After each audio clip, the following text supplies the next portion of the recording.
ये चीज़ें तो मतलब बंदे का जो एक ऑरा होता है ना, ऑरा होता है बंदे का एक, उसी से झलक जाती है। जब मैं पहली बार आप बैठे हुए थे वहाँ, फर्स्ट टाइम मैंने आपको देखा बैठे हुए, 2 घंटे के लिए आप उठे ही नहीं, बिल्कुल शांत। दोस्तों नमस्कार, स्वागत है आपका इस वीडियो में और मेरे चैनल पर और आप सभी के चैनल पर।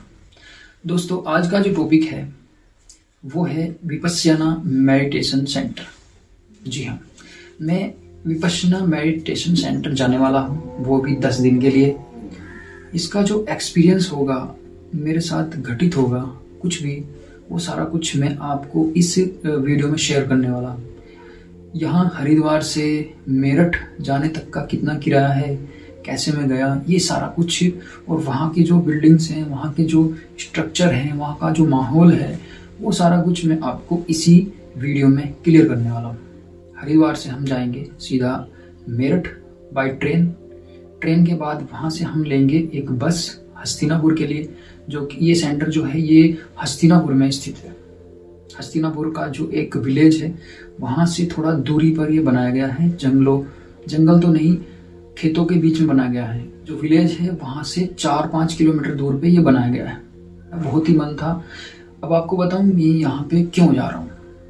आपने सुना होगा विपश्यना मेडिटेशन के बारे में लगभग सभी लोग जानते हैं, आप जानते होंगे, इसीलिए आप इस वीडियो पर आए हैं। आपको कुछ इंटरेस्ट रहा होगा, इसीलिए आप इस वीडियो पर आए हैं। तो मैं आपके सभी डाउट्स इसी वीडियो में दूर करने वाला हूँ। साथ ही साथ आपको एक ऐसे गुरु से भी मिलवाएंगे वहाँ, जो कई बार साधना कर चुके होंगे, उनके एक्सपीरियंसेस, साधना करते टाइम उनको क्या बाधाएं हुई, ये सारा कुछ हम इसी वीडियो में क्लियर करने वाले हैं। तो बहुत ही नॉलेज वाली वीडियो होने वाली है। हम यहाँ से हरिद्वार से सेंटर पहुँचने के बाद फिर हमारा ये जो मोबाइल है ये जमा होने वाला है। जमा होने के 10 दिन के बाद हमें मिलेगा। दोस्तों बने रहिए इस वीडियो पर, पूरी जानकारी दी जाएगी।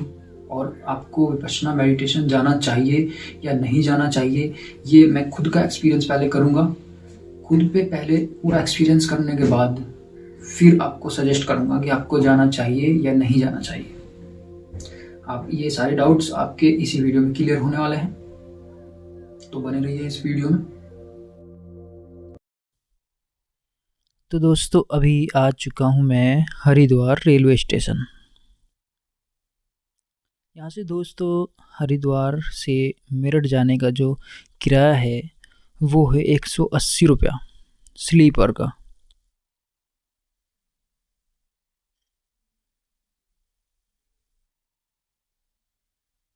काफ़ी बहुत ही अच्छा ये रेलवे स्टेशन, बहुत ही अच्छा रेलवे स्टेशन बना रखा है। अभी ट्रेन आने में कुछ टाइम बाकी है, तो मैं थोड़ा इधर उधर ही टहल रहा हूँ।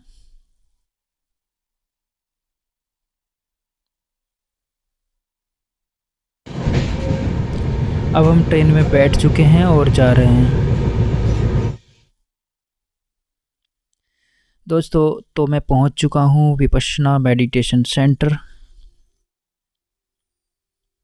आपको बताना चाहूँगा कि ये विपश्यना मेडिटेशन सेंटर मेरठ में हस्तिनापुर में स्थित है,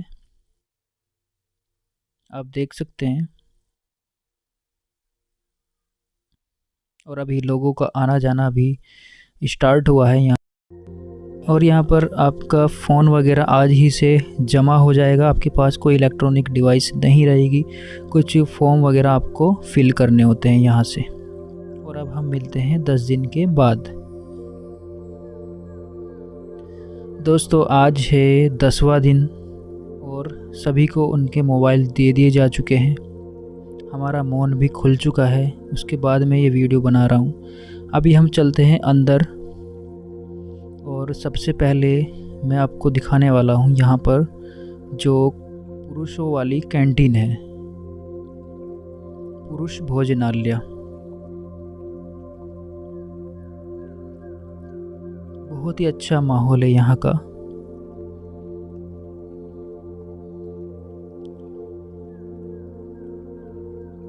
यहाँ पर हम चप्पल वगैरह जूते निकाल सकते हैं अंदर जाने से पहले। सर्दियों की वजह से अभी अंदर लेकर जा सकते हैं, आप देख सकते हैं। खाना कुछ इस तरह से यहाँ पर एक बफ़े टाइप लगता है। बहुत ही शानदार खाना, बहुत ही स्वादिष्ट, बहुत ही लाजवाब खाना आपको मिलता है, बिना लहसुन बिना प्याज के सात्विक भोजन आपको यहाँ पर मिलता है। और यहाँ पर सबकी सीटें अलग होती हैं बैठने के लिए, खाना के लिए। ये देखिए यहाँ पर ये है मेरा 9 नंबर सीट मुझे मिली हुई थी, जहाँ पर मैं बैठकर डेली खाना खाता था। यहाँ से हम जाते थे अपनी थाली को धुलने के लिए, धुलकर वापस फिर वहीं पर रखते थे। ये धुलना भी हमको खुद ही पड़ेगा। अभी हम चलते हैं अंदर, जहाँ हमारा निवास स्थान है।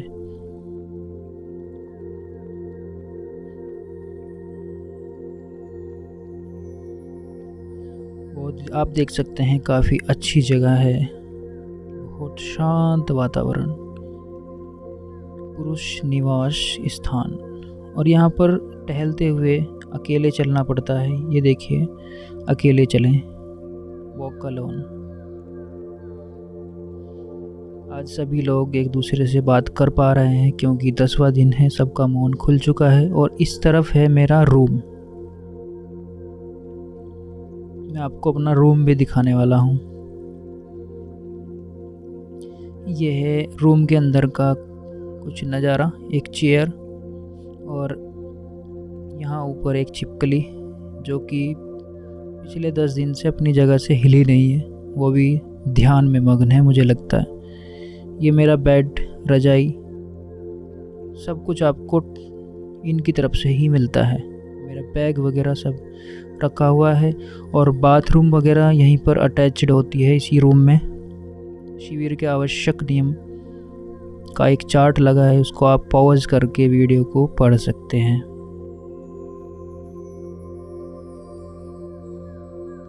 काफ़ी अच्छा वॉशरूम भी आपको काफ़ी अच्छा मिलेगा, फैसिलिटेड।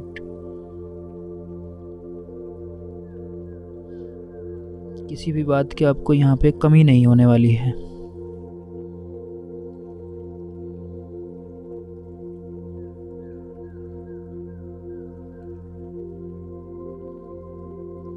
अब मेरे रूम के बाहर एक सभी के लिए ये गीज़र लगा हुआ है। अगर किसी को नहाना है तो यहाँ से गर्म पानी ले जाकर अपने रूम में नहा सकते हैं। अब आइए चलते हैं, मैं आपको पूरे जो यहाँ का वातावरण है, यहाँ की जो रोड्स हैं जहाँ पर हम टहल सकते हैं, कुछ गार्डन्स हैं, बगीचों में आपको चल के दिखाता हूँ।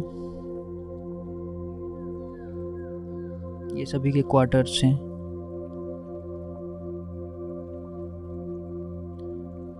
एक लाइन में लगभग 7-8 क्वार्टर होंगे।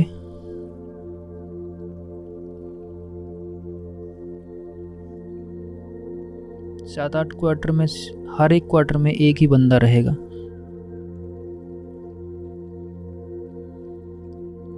पीने के पानी के लिए आपको गर्म पानी, ठंडा पानी सब कुछ मिलता है।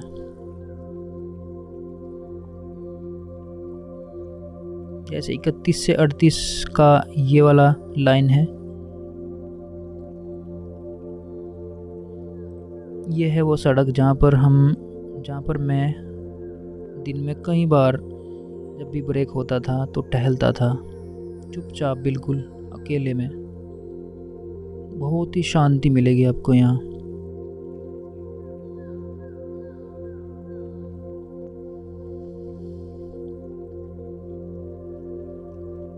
इसके बाहर सिर्फ खेत ही आपको नजर आएंगे।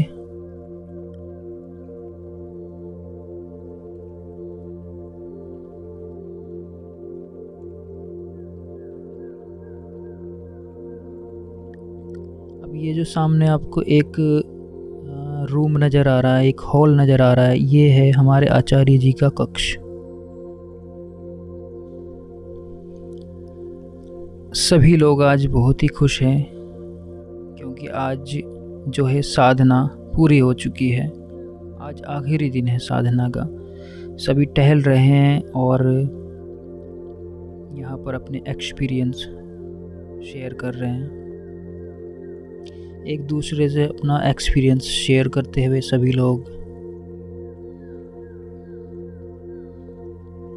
और ये हैं वो सीटें जहाँ पर हम बैठ सकते हैं, अपना विश्राम कर सकते हैं। जैसे ब्रेक होता है हर घंटे में 5 मिनट का, हर घंटे के बाद 5 मिनट का ब्रेक मिलता है, यहाँ पर बैठ सकते हैं।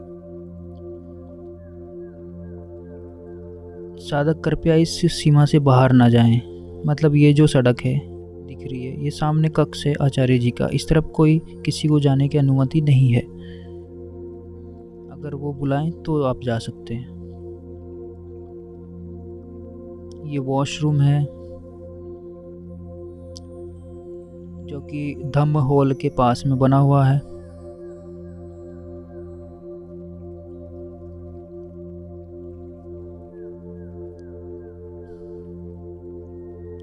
और ये है धम्म हॉल। सामने जो आपको पिरामिड टाइप दिख रहा है, ये है धम्म हॉल। इसमें बैठकर हम साधना किया करते हैं।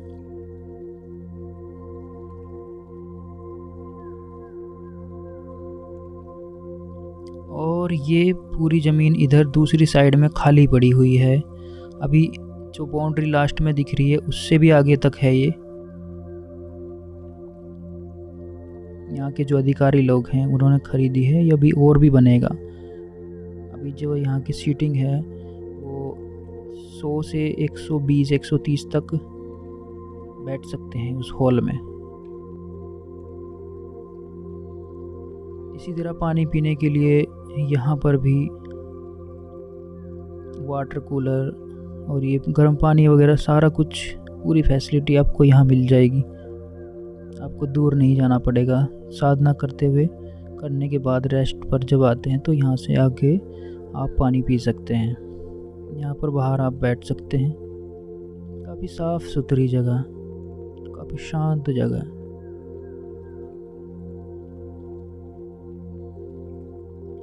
आइए धम्म हॉल की तरफ चलते हैं। यहाँ पर कुछ नोटिस लगा हुआ है, आप पढ़ सकते हैं। मोबाइल अंदर ले जाना बिल्कुल मना है, क्योंकि सबको मोबाइल मिल चुके हैं, तो कोई भी अपना फ़ोन नहीं ले जा सकता अंदर।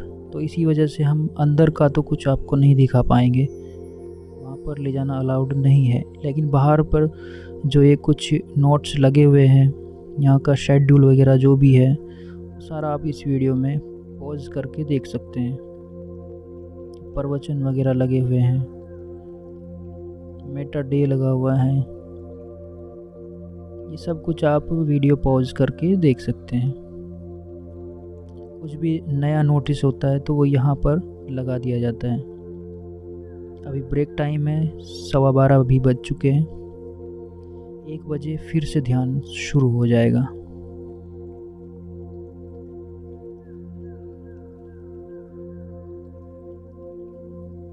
कुछ ही देर में अब हम अपने एक धम्म सेवक जी का, जो कि साधना में बहुत आगे जा चुके हैं, उनका इंटरव्यू लेने वाले हैं। तो अभी आप उन्हीं से सुनेंगे, उन्हीं की जुबानी सारा कुछ, यहाँ का जो उनका एक्सपीरियंस है या कहीं और का। सभी साथियों को नमस्कार। आज हमारा विपासना का, जैसे कि मैंने पहले बताया, 10वां दिन है और मौन खुल चुका है। और आज हमारे साथ एक ऐसे साधक जी हैं जो कि इस विपासना में काफ़ी आगे तक जा चुके हैं। आज ये आपको अपने सारे एक्सपीरियंसेस बताएंगे और आप सुनिए इनकी जुबानी। मेरा नाम विजेंद्र सिंह अंतिल है और मैं चंडीगढ़ का रहने वाला हूँ। तो यहाँ मैं आज इस कोर्स में धर्म सेवा दे रहा था। आपसे मैं सबसे पहला क्वेश्चन ये पूछना चाहूँगा कि मेडिटेशन ज़्यादातर लोगों को पता नहीं होता है ना, सबको नहीं पता, हर कोई यहाँ तक पहुँच नहीं पाता। मैंने ये देखा, किसी को अगर हम कहेंगे ना कि मेडिटेशन, तो कहेगा मेडिटेशन क्या भाई, तो उसको पता ही नहीं रहता ये चीज़ें। तो आपको सबसे पहले मतलब ये फील कैसे हुआ, कहाँ से हुआ, आपके मन में ये भावना कहाँ से जगी कि यार मेडिटेशन में ये मुझे करना चाहिए, इससे ये फ़ायदे हो सकते हैं, मैं मुक्त हो सकता हूँ, जो भी आपकी फीलिंग रही हो, तो कहाँ से ये शुरू किया? मैं बचपन से ही बड़ा रिलीजियस था, तो मेरी आस्था भगवान में खूब थी। तो एक दिन ऐसे ही मैं पूजा कर रहा था मंदिर में, तो मेरे मन में एक बात आई कि शिव जी का मंदिर था। तो मैंने उनसे प्रार्थना की कि भोलेनाथ मेरे को जो है मुक्ति का मार्ग दिखाइए। तो उन्होंने जो है मेरे को ये रास्ता दिखा दिया। अच्छा, जैसे वीडियोस वगैरह में देखते हैं, क्योंकि मैंने तो मेडिटेशन वगैरह जब मैंने शुरुआत में देखी थी, अपनी बताऊं तो मैंने एक वीडियो देखी थी, 1 घंटे की वीडियो थी, मूवी थी वो मेडिटेशन के ऊपर। तो वहाँ से मुझे अब नहीं, लगभग 2014 में, ये चल रहा है 2023, तो वहाँ पे मुझे ऐसा लगा था कि यार मेडिटेशन करना चाहिए। और इसमें जब मैंने उसके बेनिफिट देखे, ये सब चीज़ें आपको भी पता है कि पिछले जन्म का हमारा कुछ होता है जो हमने किया हुआ होता है, जैसे कि गुरुजी ने बताया। तो वहाँ से हम कर चुके होते हैं, उतना आ चुके होते हैं, और फिर जब इस जन्म में आए तो फिर उसके बाद फिर वही चीज़ें हमें अट्रैक्ट करती हैं अपनी तरफ, है ना। होता है ना ऐसा लगता है कि यार क्यों ना मैं मेडिटेशन में जाऊँ, क्यों ना ये करूँ, जबकि मतलब अपने आप ही फील हो जाती है वो, हमारे पास ऐसी चीज़ें अपने आप ही आ जाती हैं। जहाँ से हमारा पिछला सफ़र, अध्यात्म का पिछला सफ़र जहाँ एंड होता है ना, वो फिर अगले जन्म में वहाँ से शुरू होता है। हाँ बिल्कुल सही बात। तो हमारा भी शायद यही रहा होगा कि पीछे हमने ये भक्ति ये की होगी, अध्यात्म में हमने ध्यान साधना भी की होगी, तो वो जो है हमारे को उसका याद आ गया और हमने वो स्टार्ट कर दिया। जी बिल्कुल सही बात है। तो ये विपासना मेडिटेशन आपने अभी कौन सा शिविर अभी पूरा किया? ये मेरी 14वीं सेवा है, और अच्छा। इससे पहले मैं 11 जो है 10 डेज़ के कोर्सेज कर चुका हूँ, और एक के मैंने 20 डेज़ का किया है। अच्छा, 20 डेज़ का भी आपने मतलब कर लिया, क्या बात है। तो आपने ये जो 10 डेज़ वाले किए हैं, ये कहाँ से, किस सिटी से, कौन से? ये मैंने अलग अलग सेंटर से किए हैं। कोई करनाल से मैंने स्टार्टिंग की थी, और ये अब लास्ट यहाँ अस्थनापुर है आज जो हम यहाँ बात कर रहे हैं। बीच में मैं जयपुर भी गया हूँ, मैं धर्मशाला भी गया हूँ, मैं पंजाब में होशियारपुर भी गया हूँ, रोहतक भी गया हूँ, तो सोनना भी गया हूँ, देहरादून भी गया हूँ। बहुत सारे सेंटर्स में मैंने ये किया है। अच्छा, तो आपने 3 दिन वाली साधना की है इसमें? नहीं, मैंने 3 दिन वाली साधना नहीं की। वैसे पता होगा आपकी बात, आपको इसके वो बारे में। टीनेजर का होता है 3 दिन का। अच्छा, हमारे जो दर्शक हैं वो ये जानना चाहेंगे कि 3 दिन वाली जो होती है, क्योंकि ज़्यादातर लोग जो शुरू करेंगे ना वो 3 दिन से ही करेंगे, मुझे लगता है ऐसा, क्योंकि उनको ट्रायल लेना होगा अपना। 3 दिन का कोर्स टीनेजर के लिए होता है। अच्छा, तो उसमें मतलब किस तरह से रहता है? वो 3 दिन का प्रोसेस तो सेम ही होता है। अच्छा। यही पहले आनापान कराएंगे आपको, 1/3 आनापान कराएंगे, उसके बाद फिर आपको जो है विपासना ध्यान कराएंगे। प्रोसेस तो ये सेम ही रहता है, लेकिन उसमें ड्यूरेशन कम होता है। वो होता है बच्चों के लिए सिर्फ। अच्छा, वो बच्चों के लिए होता है? हाँ, 3 दिन। अच्छा, 3 दिन के बाद फिर आता है हमारा 10 दिन। 10 दिन। तो 10 दिन वाले आपने कितने किए हैं बताया? 10 दिन के मैंने 11 कोर्स किए हैं। आपने 11 कोर्स कर लिए। हाँ। 10 दिन वाले। एक के 10 डे स्पेशल होता है जी। वो लॉन्ग कोर्स में उसकी गिनती होती है, तो वो भी मैंने एक किया हुआ है। अच्छा, इसमें जो 20 डेज वाला है, वो 20 डेज वाला कितने 10 दिन करने के बाद मिलता है? 20 डेज का उसमें 5 10 डेज के होने चाहिए, और एक सती पठान और एक सेवा। अच्छा, तब आप एलिजिबल हो गए 20 डेज के लिए। 20 डेज के लिए। इसमें कितने और डेज इसमें तक? 2 साल आप रेगुलर जो है 1 घंटा सवेरे 1 घंटा शाम को आपकी प्रैक्टिस होनी चाहिए, मतलब घर पे? अच्छा, तो ये जो 20 डेज बताया आपने, 20 डेज के बाद फिर कितने डेज वाला होता है इसके बाद? उसके बाद 30, और उसके बाद 45, उसके बाद 60। अच्छा, 60 लास्ट? ये तो मेरे को पता नहीं, लेकिन 60 के बाद 60 भी तक शायद बताया था उन्होंने कि हाँ, 60 तक होता है। इतना मेरे को 60 तक का पता है। तो अभी आपने मतलब 30 डेज 20 डेज वाला आपने कंप्लीट कर चुके हैं ना? जी। और 30 डेज का अभी आपने कन्फर्म मेरा हो चुका है। कर दिया है, जाना आपको, है ना? किस जगह पे? वो सोनीपत कुमासपुर में। सोनीपत में। मैं सर से इनके जो एक्सपीरियंसेस रहे हैं वो इनसे पूछता हूँ एक बार। तो आपका जब आपने पहली बार ये साधना करी थी, 10 डेज वाली करी थी ना, तो 10 डेज वाली में आपको 1-2 दिन के बाद, जैसे गुरुजी बोलते हैं कि जो भागने वाला होगा या तो 2 दिन में भाग जाएगा या छठे दिन या फिर छठे दिन भाग जाएगा, तो ऐसा कुछ हुआ था आपके साथ? नहीं, मेरे साथ तो नहीं हुआ, लेकिन मन में एक बार जरूर मन में आया था। वो कई कोर्सों तक आता है मन में, किसी के तो 10-10 कोर्स हो जाते हैं, तब भी ऐसा मन करता है। तब भी ऐसा करता है? हाँ, ऐसा मन करता है, क्योंकि मन तो चंचल है, मन का स्वभाव एक जैसा नहीं रहता ना। तो वो कभी तो जो है अच्छा फील कराएगा। जो गुरुजी ने एक बार बोला था उसमें कि आपका आज से मन का ऑपरेशन शुरू हो गया, है ना। तो ऑपरेशन क्या आपको फर्स्ट टाइम में ऐसा लगा था, पहले वाले जो शिविर था, कि यार ऑपरेशन वाकई में शुरू हो गया है? ऐसा कुछ बिल्कुल फील हुआ था कि यार चले जाए? बिल्कुल फील होता है कि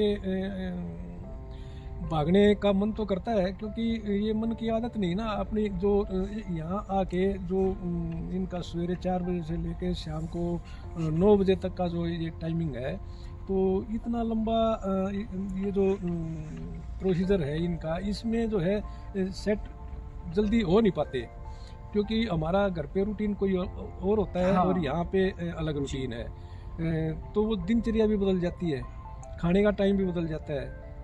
लेकिन ये जो इन्होंने फिक्स कर रखा है, ये बहुत सोच समझ के जो है सारा शेड्यूल बना रखा है, खाने का शेड्यूल भी और मेडिटेशन का शेड्यूल भी, और इसके बहुत ज़्यादा बेनिफिट है।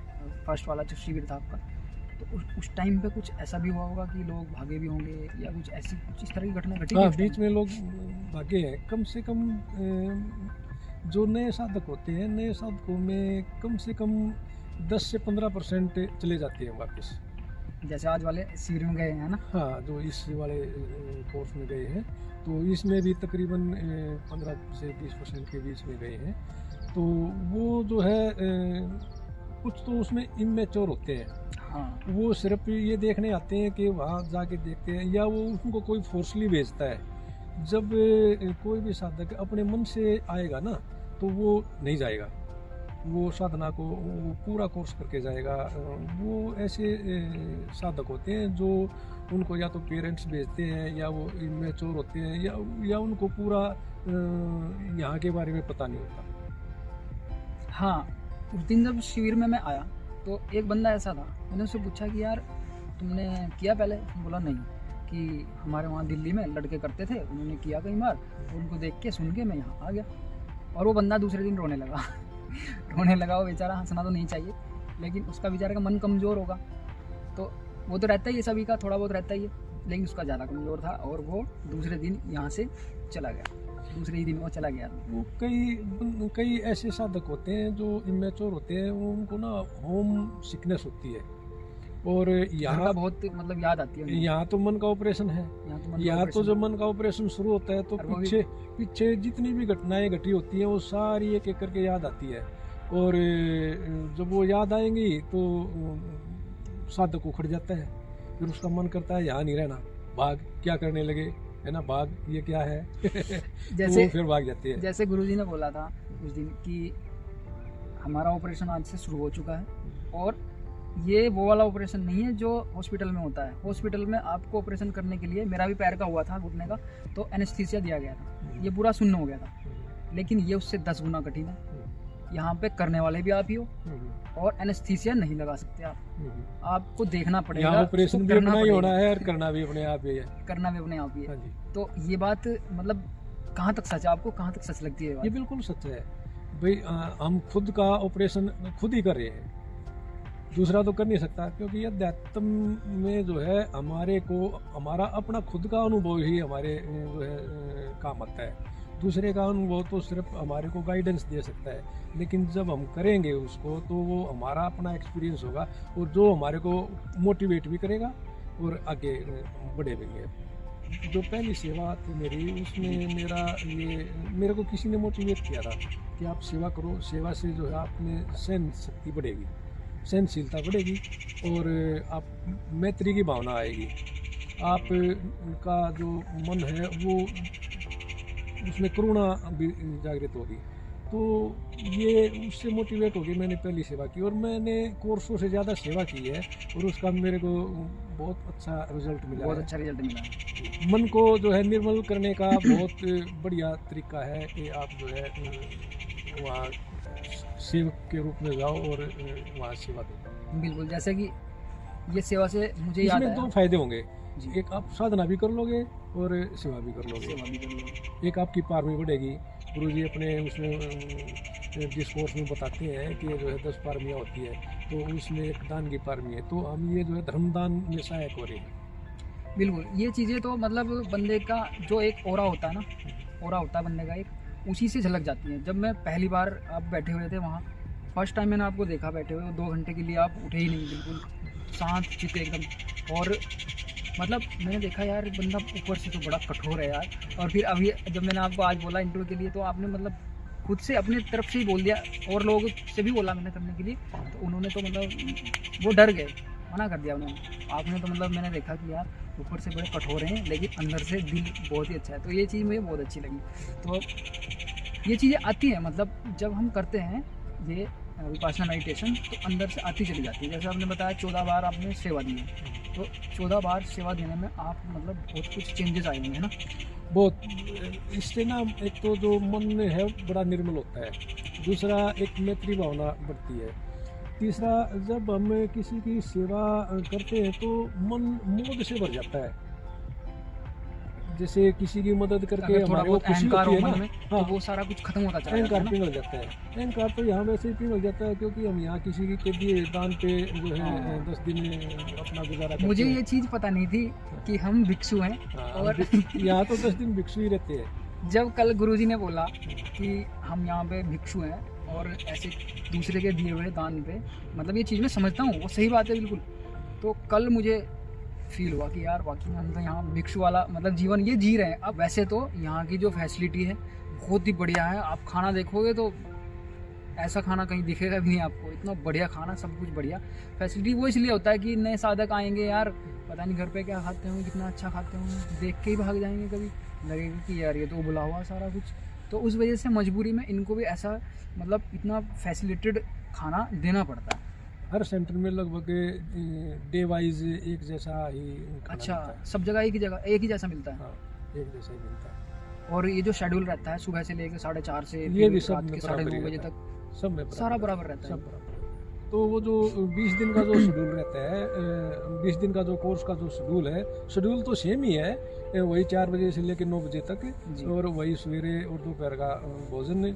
और लेकिन उसमें जो है साधक को अपने आप से सारे सवेरे अपने आप से जागना पड़ता है। वैसे तो घंटी बजती है, जैसे ये बज रही है अभी, जी जी, ठीक है, वेक बेल बजती है और साधक अपने आप उठ जाते हैं, वो छोटी घंटी उसमें नहीं बजाते। मौन के बगैर ये साधना जो है ठीक से नहीं हो पाती। यही चीज़ें तो कंट्रोल करने की होती है। माइंड को जो कंट्रोल करना है ना, वो इन्हीं सभी चीज़ों से तो करना है। हम अपने बोलने पे कंट्रोल कर रहे हैं, आंखों पे कंट्रोल कर रहे हैं, और चलने पे कंट्रोल कर रहे हैं, सारी चीज़ों पे। 9वां दिन या 10वां दिन आते आते सारा दर्द निकल जाता है। हाँ, मतलब वो ऐसा साधना हो से ही जाता है। निकल जाता है, साधना से ही दर्द मिलता है और साधना से ही निकल जाता है। और 10वें दिन जब मैत्री मिलती है तो जो है बहुत शरीर हल्का हो जाता है। बिल्कुल, आज 10वें दिन तो बहुत ही हल्का महसूस आप कर भी रहा हूँ। महसूस कर रहे होंगे कि जो है शरीर बहुत हल्का हो गया है। बहुत ही अच्छी जैसे चीज़ है। बहुत शरीर का बहुत सारा भार जो है हमने पता नहीं कहाँ चला गया। अगर आपको पूरे 10 के 10 दिन निकालने हैं तो क्या करना चाहिए? सबसे पहले तो देखो, एक तो जब आप आओ तो किसी के मोटिवेशन से ना आओ, आप अपने आपका अपना मन करना चाहिए आने का। बिल्कुल बिल्कुल, जब अपने आप से तक आप मोटिवेटेड धक्के से ना आओ, हाँ, ठीक है। कोई कह दे कि चला जा देख ले, चेक कर ले, हाँ, तो ऐसे ना आए, है ना? ऐसे चेक करने नहीं बिल्कुल, आपको आना है। आप पूरे मन से आओ और पूरी श्रद्धा के साथ यहाँ के जो रूल है ना, जो डिसिप्लिन है, वो जो है आप उसको फॉलो करो। और उसमें एक मौन का जो है सबसे अधिक ध्यान रखना है। और अल्प आहार लो, मौन रहो, और टाइम पे जो है ध्यान कक्ष में आओ, और टाइम पे जाओ, और टाइम पे सो। जो मन का विद्रोह है, वो तो मन तो सबका विद्रोह करता है, वो आहिस्ता आहिस्ता अपने आप कंट्रोल हो जाएगा। और आप जो है 10वें दिन बहुत खुश होके जाओगे, बिल्कुल हल्के होके जाओगे। और एक जो गुरु जी के शाम के प्रवचन है ना, वो बिल्कुल टाइम से आगे सुनने चाहिए। वो जो प्रवचन है वो सारी चीज़ उसी में क्लियर करते हैं गुरु जी। बिल्कुल, साल की शुरुआत मैंने यहाँ से कर दी। 3 तारीख से इनका शिविर था, मैंने देखा तो मैंने शुरू कर दिया ये। तो मुझे लगता है इस बार बहुत ही अच्छा, ये पॉजिटिव मेरा मतलब अंदर से एक वेव्स आती है आपके। देखो, आपको जैसे बहुत अच्छा जैसे हवा के झोंके आते हैं ना, मन का भी स्वभाव कुछ इसी तरह का है। वो कभी तो खुश हो जाता है, कभी वो फिर दुखी हो जाता है, तो उस पे ना हमने थोड़ा सा कंट्रोल करके चलना है और हमारा जो है शिविर अच्छा जाता है अगर हम उस पर थोड़ा सा कंट्रोल रखते हैं। भावनाओं पे, अपनी भावनाओं पे कंट्रोल रखते हैं। पिछली बातों पे वो तो याद आती हैं, पिछली हाँ, बातें बिल्कुल, बिल्कुल। उन पे जितनी याद आएगी ना उतना अच्छा, वो उतनी ये समझ लो कि वो जो है इरेज हो रही है, मिट रही है। मिट रही है, सही बात है। जितनी यादें आएंगी वो सारी अड़की हो जाएंगी, धूमिल हो जाएंगी, वो फिर आगे सताएगी नहीं। और इस के जो फायदे हैं वो अनगिनत बिल्कुल फायदे हैं। इससे आपका डिप्रेशन एक्सप्रेस निकल कर नहीं जाता सकते, है, इतने सारे फायदे हैं। डिप्रेशन निकल जाता है, आप जो है मेंटली स्ट्रॉन्ग हो जाते हैं, आपकी जो स्टडी इंक्रीज हो जाएगी, आपकी बैठने की जो सीटिंग आपकी बढ़ जाएगी। सही बात है। मैं सबसे देखता ज्यादा हूँ तो यहाँ वही पे जो बढ़ती है। यंगस्टर आते हैं वो सारे जो है किसी न किसी कंपटीशन की तैयारी कर रहे होते जी। हैं, जितने भी आते हैं यहाँ। और वो यहाँ से वो उनके मैंने एक कोई पुराना मेरे को मिला था इस कोर्स में, वो यूपीएससी की तैयारी कर रहा था। वो ये कह रहा था, अंकल जी मेरी बहुत इससे ना बहुत सीटिंग बहुत बढ़ गई और मेमोरी बढ़ गई। अब मैं बहुत सारी चीज़ें जो है एक ही बार में जो है मैं याद कर लेता हूँ और वो जो है काफ़ी दिन तक मेरे को याद रहती है। मुझे यहाँ के जो टूल मिला है ना, वो उसको मैं मतलब एक्सप्रेस तो नहीं कर सकता, लेकिन अब उस टूल से मैं कहीं भी बैठ के 5 मिनट के अंदर सांसों पे ध्यान करके पूरा मतलब मेडिटेशन में जा सकता हूँ। मैं इतना ज़्यादा लिमिट तो मेरी बढ़ी नहीं, लेकिन 40-45 मिनट तक का मुझे पता नहीं चलेगा कब गई 45 मिनट। यहाँ पे भी जब बैठते हैं, जैसे कि उस दिन हम बात कर रहे थे तब पहले कि अगर आपको पूरा घंटा आपको एकदम से बिताना है ना, पूरा ध्यान आप जैसे बताया गुरुजी ने सांसों पे लगा दो। जब आप सांसों पे ध्यान रखते हो ना, तो आपका ध्यान घड़ी से ख़त्म हो जाता है, घर से ख़त्म हो जाता है, बाहर से ख़त्म हो जाता है। हर तरह का जो माइंड है ना, मतलब प्रेजेंट में रहते हो। हाँ, आप प्रेजेंट में रहते हो, बिल्कुल। गुरुजी ने बोला था ना कि आपका जो माइंड है वो या तो पास्ट में जाएगा या फिर आपको फ्यूचर का बताएगा। वो टिकना ही नहीं चाहता यहाँ पे। सबसे बढ़िया बात मुझे उनकी ये वाली लगी, तो मैंने सुना, मैंने कहा ये तो बिल्कुल सही बात है। वो आप देखना कि आपका जो माइंड है ना, कभी भी प्रेजेंट पे वो नहीं टिकता। वो हमेशा या तो आपको पास्ट का याद करेगा, बहुत अच्छा बीता था मेरा, मज़ा आ गया था उस टाइम पे, फ्यूचर की प्लान बनाएगा, या फिर फ्यूचर का प्लान बनाएगा। और ऐसा कुछ होता नहीं। मैं अपने एक्सपीरियंस से कह रहा हूँ, फ्यूचर का आप कोई प्लान बनाओगे ना, जैसा आप सोचोगे ना वैसा नहीं होगा। कुछ थोड़ा सा मतलब आपका वो पूरा हो सकता है, लेकिन सेम वैसा नहीं होगा बिल्कुल भी। पास्ट का जो हो चुका ये उसको गाता रहेगा, उस पर दर्द महसूस करेगा, उस पर कभी कभी खुशी महसूस करेगा जो अच्छा टाइम आपका गया हो, है ना। तो ये सारी चीज़ें होती हैं। मन को मतलब मजबूत करने के लिए ये जो विपश्यना मेडिटेशन है, ये एक इससे बढ़िया टूल मैं तो कहता हूँ कि हो ही नहीं सकता। ये इतना अच्छा डिस्क्राइब करते हैं ना, आपकी सारी मान्यताएं सही है बिल्कुल, जो आप कर रहे हो, करते हुए आए हो, जैसे भी आपका धर्म है, कोई भी धर्म है, वो सब चीज़ बढ़िया है। सारा चीज़ इन्होंने क्लियरली बताया कि सब कुछ अच्छा है, लेकिन कहाँ क्या गलती करते हो आप, वो चीज़ें बताई हैं इसमें। उसको बहुत गहराई में जाके बताया कि ऐसे होना चाहिए। ये सब चीज़ें तो आपको यहाँ आना पड़ेगा और फिर आपको यहाँ आके उस चीज़ का एक्सपीरियंस करना पड़ेगा। इतनी सारी बातें होगी, आपने देखा। तो सर ने सारा कुछ अपना जो एक्सपीरियंस है, क्या क्या प्रोसेस रहता है, ये सारा चीज़ें बताएं आपको। तो इसमें एंड में मैं यही कहना चाहूँगा कि आपको अगर अपना माइंड को बहुत मजबूत करना है ना, तो विपश्यना मेडिटेशन से अच्छा आज के टाइम में, इस प्रेजेंट टाइम में, मैं अपने मतलब एक्सपीरियंस से बता रहा हूँ, सर के एक्सपीरियंस से बता रहा हूँ कि इससे बढ़िया कुछ है ही नहीं। विपश्यना मेडिटेशन करो आप।